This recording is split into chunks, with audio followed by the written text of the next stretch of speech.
we're gonna get pretty familiar with this truck, cause yeah, I'm gonna make sure it can run well over 1,000,000 miles. It's already got 300K. This is the 7.3 liter international engine. This is a year 2000.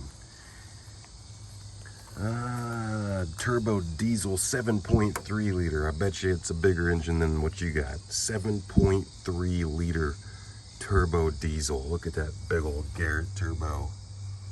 Anyway, I already started taking the intake pipes off. I got my extended neck ratchet right here.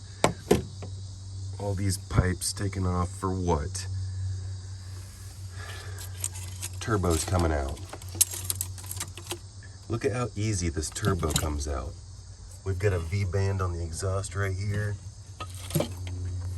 And the manifolds go up into this back housing right here. And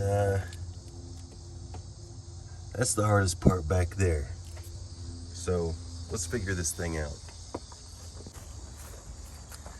Would you look at this? I got the turbo out all by myself. Look at that big aftermarket Garrett turbo.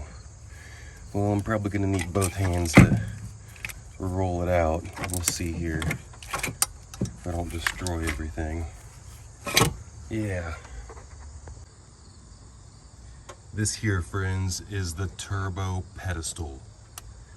And isn't that nice? You can put your turbo on a pedestal and just hang it nice and pretty right there in the back of the engine. The exhaust comes up right here and collects in that spools in the turbo here, and then it dumps out that big fat dump pipe right there.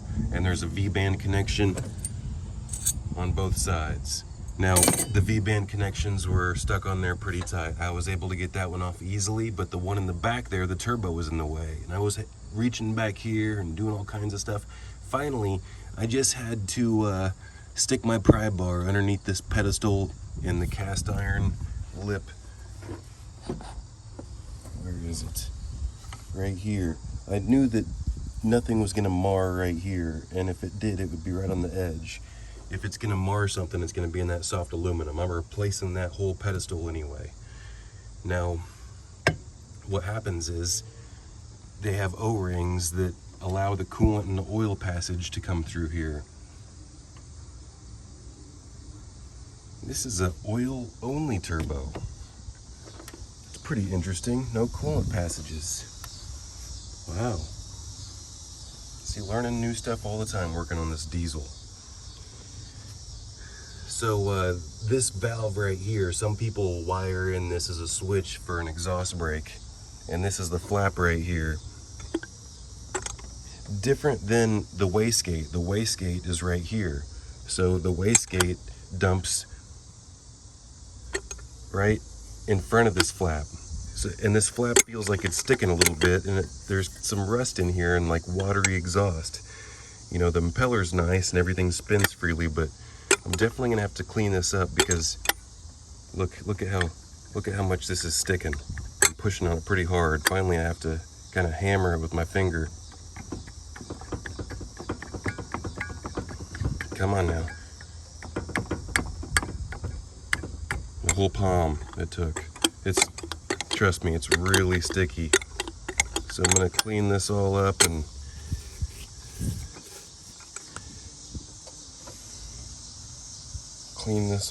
hopefully that frees up this flap some more, as well as replacing that whole pedestal, because you see that valve, that actuator back there, oil can leak past that.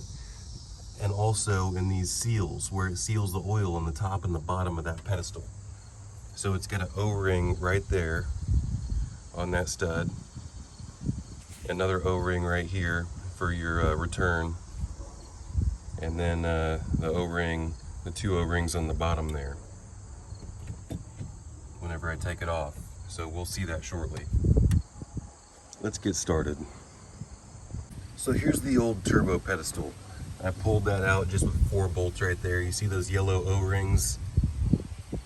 That goes underneath here. See this connector? That connector was already brittle and broken. Now this pedestal, you see that rod right there? That opens and closes the flap at the back of the turbocharger. And I had noticed that a couple times this thing completely shut down. It was still run, but the power shut down.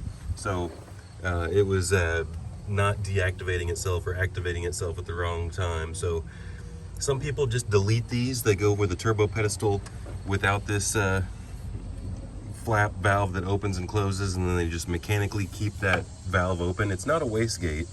It's similar, but it's kind of like an exhaust brake. It's for cold starts, apparently.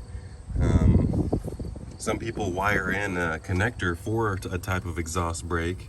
I could probably do that, but I don't know, maybe in the future. Not too concerned about it. Anyway, let's toss this new one in, but first we got to pop these O-rings out, and I got the new bolts and the new O-rings right here. So I already kind of popped those out. I'm gonna push these in, and I'm gonna just set it in place and bolt it down. It's really only 4 bolts. There's 4 bolts here.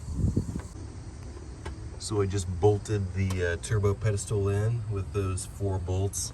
I had to transfer this clip for that turbo flap. Well, there it is, all bolted back in with the new pedestal. It was pretty difficult actually to put it back in, because you got to get it flush on that pedestal, and you got to get that V-band on the back, way back here. And I struggled with that quite a bit, because you see how deep that turbocharger is tucked in there, and the lip on that V-band was not wanting to get over the lip on the turbocharger and the exhaust manifold. Plus the exhaust manifold was tweaked a little bit, and it didn't line up perfectly, so the V-band had to be on there to pull it tight. So I had to, just to make sure, I had to loosen all of these bottom pedestal bolts and loosen the top 2 bolts, and then bolt it in that way, and then I had to go back and tighten everything afterwards. People with more experience that have done this job more than once might have no tricks and exactly how it slides in, but it was a little bit of a heavy ordeal trying to hold that just right so it was perfectly flush, and then get the V-band in there, and then get the screw through the V-band and get it started. So, and then like I said, I also had to make sure that this front part was lined up. Now I just got to finish putting the pipes and wires back on, so let's get it.